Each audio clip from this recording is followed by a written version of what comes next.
இருங்க கோயில்ல இருந்து இன்னைக்கு வரவா இது அந்த கோயிலுக்கு பின்னாடி ரோடு ஒரு அனுமானமா சொல்லியாருன்னா எண்ணிக்காரு ஒரு 500,000 பேர் இருப்பாங்க. 500 1000 5000 கூட இருக்கட்டும், அதுல ஒண்ணும் தவறு இல்லை. இங்க உட்கார்ந்து இருக்க ஜனம், படுத்திருக்க ஜனம், மேடையில இருக்க நம்ம, உள்ள இருக்க கலைஞர்கள் எல்லாருக்கும் ஒரு விஷயம் உறுதியா தெரியும். அது என்ன விஷயம்? கண்டிப்பா நம்ம ஊரே ஜாகப்பறோம்னு தெரியும். இதை யாராவது மறுத்து பேச முடியுமா? இல்ல இல்ல நான் கல்ப ஒரு காலம் வாழுவேன் சாக மாட்டேன் அப்படின்னு சொல்ல முடியுமா? அது எப்படி சொல்லும்? என்ன கலத கொஞ்சம் முன்ன பின்ன அவ்வளவுதான். எப்படி? முதல் பஸ்ஸுக்கு நான் போனா 2வது பஸ்ஸுக்கு துர்ராஜ் வரும். அவ்வளவுதான். அடுத்த பஸ்ஸுக்கு நாங்க வந்துடும். 8 மணி பஸ் விட்டு அப்புறம் அடுத்த பஸ்ல அவ்வளவுதான். கடைசி பஸ்ஸுக்குள்ள எல்லாரும் வந்துறாங்க. ஒன்றும் பிரச்சனை. அது சரி.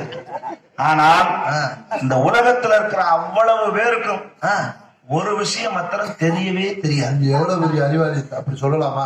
இந்த உலகத்துல எத்தனையோ கோடி பேர் இருக்காங்க. இருக்கட்டும், அதுல ஒருத்தர் கூட அந்த விஷயம் தெரியாது. தெரியாதுங்கிறது என்ன விஷயம்? எப்ப சாகணும்னு தெரியாது. அது தெரிஞ்சா கூத்து பார்க்க வருவாங்களா? நம்ம தான் கூத்தாட வருவோமா? இல்ல அப்படியே வந்தாலும் ஒருத்தருக்கு ஒருத்தர் நிம்மதியாக பேசிக்கிறேன். எப்படி பேசுவோம்? மாப்பிள்ள உனக்கு என்னைக்கு அடுத்த வாரம் சொல்லியிருக்காங்க உங்களுக்கு நாளை கழிச்சுக்கிறாங்க. ஒரு நாளைக்கு யாரை செய்யறது எப்படி செய்யறதுன்னு தெரியும். சாகும்போதோடு செஞ்சுட்டு தான் சாகணுமா? அதுதான் மனிதனுடைய ஆசை. அந்த நிம்மதி இருக்குமா? மரணத்தின் நாளிகை முன்பே தெரிந்தால் மனிதன் இறைவனை நினைப்பானா? அது எப்படி? சாகுன்ற நாள் தெரிஞ்சு போச்சுன்னா வாழ்ற நாள் சந்தோஷம் இல்லாம போயிடும். அதனாலதான் கடவுள் அதை ரகசியமாவே வச்சுட்டான். அந்த ரகசியத்தை நம்ம தெரிஞ்சுக்க கூடாது. ஆமா ஆமா. இது தெரியாம தான் இந்த சாமியார் சவடால் பண்ணி தலையிறாங்க. என்ன வாய் அவன் வரட்டும், அவன் டவுசரை கிழிக்கிறேன். உங்களுக்கு பேசுறாப்லையா? ஏன் உனக்கு தெரியாதாங்க? கூட உட்காந்து கம்பெனி விடுத தெரியாத மாதிரி நடிக்கிறேன். என்ன நடிப்பு? நான் சொல்றேன் நீ வாக்கியம் வரட்டும். இன்னமும் படிக்கிற முயற்சி பண்ணிட்டே இருக்க. படி இல்லையா? ரொம்ப நேரமா 5 மாதத்திற்கு முன்பு ராஜாக்காப்பட்டி சீத்தாம்பட்டி நாடக மேடையில் பள்ளி திருமணம் நாடகம் நடைபெற்றது. அந்த நாடகத்தில் பப்பூனாக ஹரிகரன் நீங்கள் அடுத்த ஜென்மத்தில் பெண்ணாக மாற வேண்டும்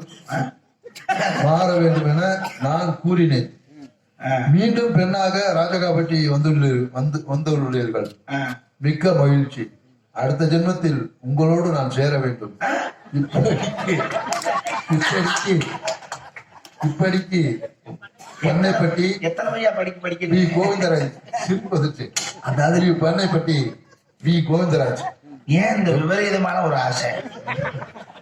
இந்த மாதிரி அடுத்த ஜென்மத்துல பெண்ணா மாறணும்னு சொல்லி ஆசைப்பட்டாரா? அது சரி. நான் இப்ப அடுத்த நாடகத்துக்கு தானே பெண்ணா வந்திருக்கேன். நல்ல வேளை இப்பவே சேரணும்னு ஆசைப்படாம அந்த மாதிரி விபரீதமான சிந்தனை எல்லாம் வரப்படாது. அண்ணன் இன்னமும் ஆம்பளைன்னு நினைச்சிட்டு இருக்காரு. ஏய், நீ தப்பு தப்பா சொல்ற. இன்னமும் பொம்பளை நினைச்சிருக்காரு சொல்லி தொலை. இன்னும் ஆம்பளை நினைச்சிட்டு இருக்காருன்னா அப்ப நான் அது இல்லைங்கிறியா?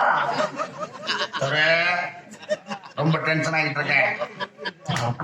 போற போக்க பார்த்தா எனக்கே சந்தேகமா இருக்கு. பண்ணைப்பட்டி வி கோவிந்தராஜன் சார்பாக இவரங்க மேடையிலே பபுனா நடித்து நம்ம எல்லாம் மகிழ்ந்து கொண்டிருக்கும், சிரிக்கவும் சிந்திக்கவும் வைத்துக் கொண்டிருக்கும் அன்பு உடன்பரா சகோதரர் ஹரிகரன் அவர்களை பாராட்டி ரூபாய் 200 பரிசாவளையும் கௌரவித்துள்ளார். அன்பு அன்னாரவர்களுடைய மனமார்ந்த நன்றி வணக்கம். அவர் என்ன நினைச்சிருக்காரு? ஒரு வேஷத்துல அப்படியே வராதே அப்படின்னு பாராட்டியிருக்காரு.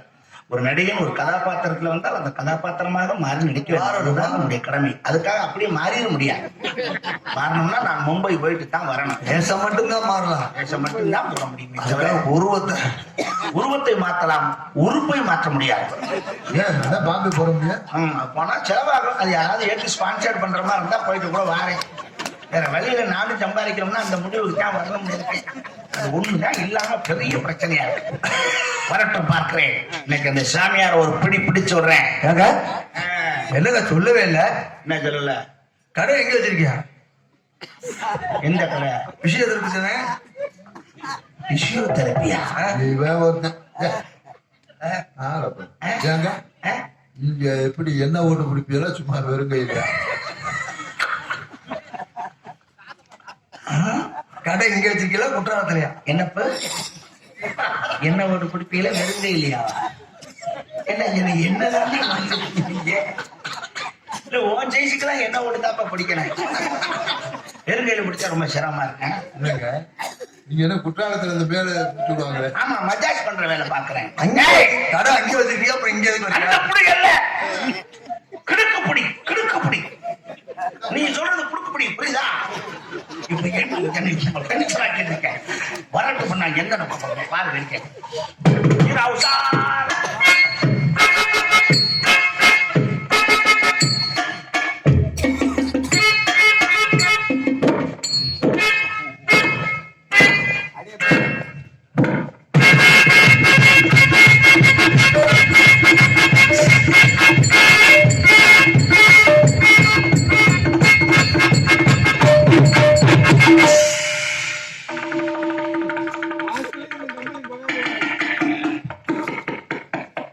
தற்பொழுது 2 மலைகள் மோதுகின்றன.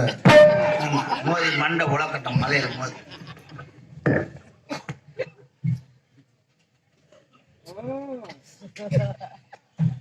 ஆளுக்கும் உயரத்திற்கும் தோற்றத்திற்கும் இந்த இடத்திற்கு வந்ததற்கு சம்மதமே கிடையாது. எல்லாம் சம்பந்தத்தோடதான்.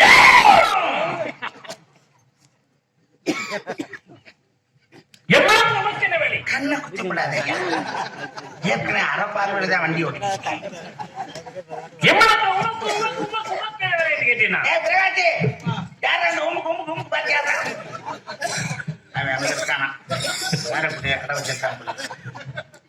நீர் வர காரணம் கூறுமையா.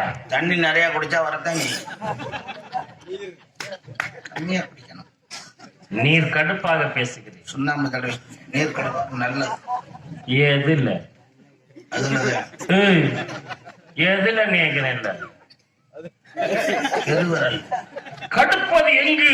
கடுப்பது மேலே, தடவுவது கீழே. கீழே தடவினால் மேலே எப்படியா நிற்கும்? எங்க தடவினாலும் டம்முன்னு நிற்கும். தடவுற விதம் அப்படியே வரி விடுது.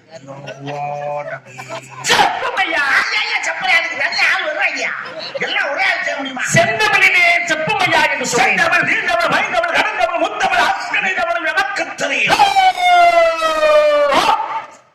தெரியுமோ? தெரியும். தெரியுமோ? அவ்வளவு லாங் போகாதியா?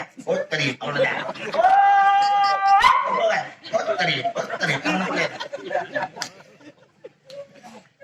செந்தமிழ் நாடொன்னும் போதினிலே தேங்கந்து பாகிது காதினிலே எங்கள் தந்தைய நாடனும் வெற்றினிலே ஒரு சாட்சி பார்க்குது மூச்சு நிலை என்றார். பார்த்தீர்களா? பார்த்தேன். தமிழை பேசும்பொழுது தனி சக்தி பிறக்க வேண்டும். அவன் தான் தமிழன். ஆமா, எப்படி இதெல்லாம்?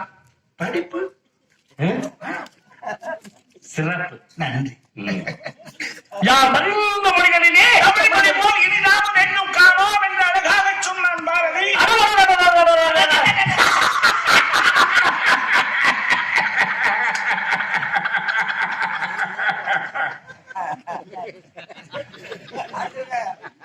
எத்தனை மொழிகள் இருக்கட்டும் ஐயா, தமிழ் மொழி போல் ஒரு இனிதான மொழி எங்கும் இருக்கிறது.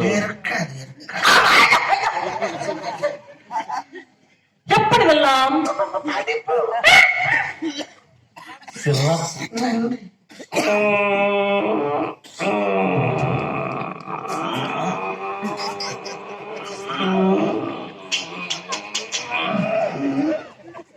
பெருங்காயம் போடல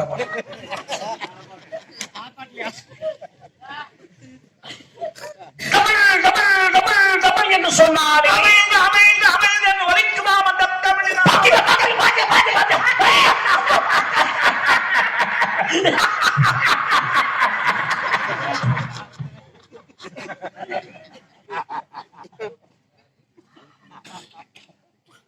தமிழுக்குள்ளே அமிழ்ந்திருக்கிறது ஐயா, அமிழ்ந்திருக்கிறது. ஆமையா,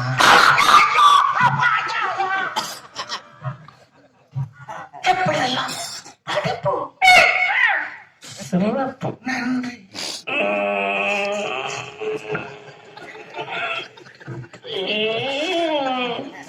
அடப்பாருங்க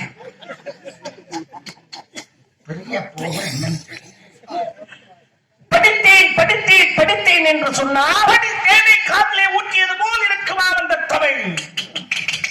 தேன்போல் தித்திக்கும் தமிழ் மொழி ஐயா, தமிழ் மொழி, தமிழ் மொழி.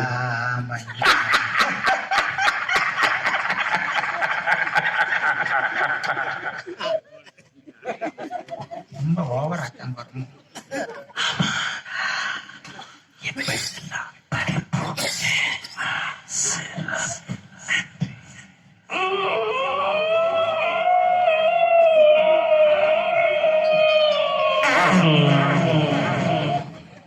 உயிரெழுத்து 12 மெய் எழுத்து 18 ஆயுதெழுத்து 1 உயிர்மை எழுத்து 210 எழுத்துக்களை கொட்டினார். 247 எழுத்துக்களை கொண்ட இந்த தமிழ் 247 எழுத்துக்களை வைத்து இந்த நாவிலே மனிதன் தமிழை தாண்டமாக செய்திருக்கிறார். அந்த அளவிற்கு தமிழ் மொழி சிறப்பாக அறிவோம். தாங்களும் அறிந்திருக்கிறேன். அப்படிப்பட்ட தாங்கள் அந்த இடத்திலே சந்திக்க வாய்ப்பினை இறைவனும் கேட்டிருக்கின்றார் என்றால் என்ன காரணம்? தாங்களும் உரையாட வேண்டும். எம்மோடு தாங்கள் உரையாடுதலிலே ஒரு தேர்தல் இருக்க உங்களையும் எம்மையும் இந்த மேடையில் வைத்து ஊர் மக்கள் இதை பெருமை சேர்த்து எமது உலகத்தையும் கேட்டு உலகத்திலே என்பதை உருவாக்கி இது பேசுகிறார்களா இல்லை என்று எதிர்பார்த்து ஒரு சிறப்பை சேர்க்கிறதற்காக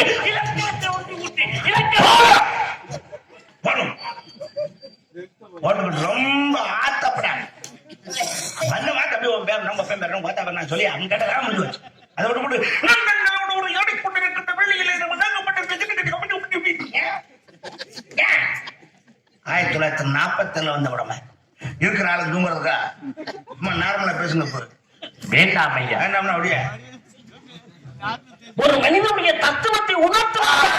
பெரிய தத்துவம் மயிர புரோண தத்துவம் நான் காக்கா தத்துவம் போட்டு குத்தும் என்னையா இது? இதுவரையிலும் நாகரிகமான வார்த்தைகளை பயன்படுத்தி கொண்டிருந்த தாங்களுடைய நாவால் அநாகரிகமான வார்த்தைகளை பயன்படுத்துகிறீர்கள். எது நாகரிகம்? மயிர் என்று கூறுவது நாகரிகமா? அப்புறம் மயிரம் கயிறு சொல்லுவாங்க. அதை ரோமம் என்று கூறியிருக்கிறார்கள், அதை கூந்தல் என்று கூறியிருக்கிறார்கள். அதை போய் மயிர் என்று அநாகரிகப்படுத்துகிறீர்கள். எந்த வகையில் நியாயம் என்று கூறுகிறார்கள்? இதுக்காக முடிவெற்ற கடையில போய் உட்கார்ந்துக்கிட்டு என் கூந்தலை சீர் செய்யுங்கள், என் ரோமத்தை ஒழுங்குபடுத்துங்கள் அப்படின்னு சொல்லுவாங்க. மயத்தை வெட்டி விடுறானே வெட்டி விட்டு போறேன். பள்ளிக்கூடத்திலே நமக்கு பிடிக்காத ஒரே ஆளு தமிழ் வாத்தியார் தான். ஐயா கொய்யான்னு ஆளை கொல்லுவேன். அது கல் எடுத்து அவன் மண்டையை பொழந்து விட்டுருக்கேன். அதே மாதிரி கல் எடுத்துட்டு மண்டையை 2 பொழந்து விட்டுருவேன். ஞாபகத்துல வச்சு பேசுங்க சொல்லி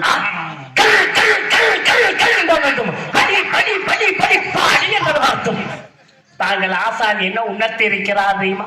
கல்லாமை உலகிலே யாரும் இருக்கக்கூடாது என்பதை உணர்த்தி இருக்கிறார். தாங்கள் ஆசான் தாங்களை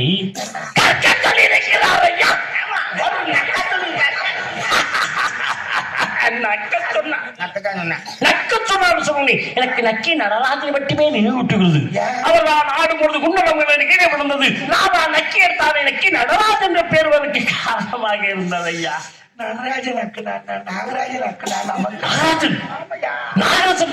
எனக்கு சிவனுடைய கருத்தில் உனக்கு பாம்பு மட்டும்தான் எனக்கு நினைவூட்டுகிறது ஐயா. இந்த இடத்திலே அப்புறம் முடிச்சிடும்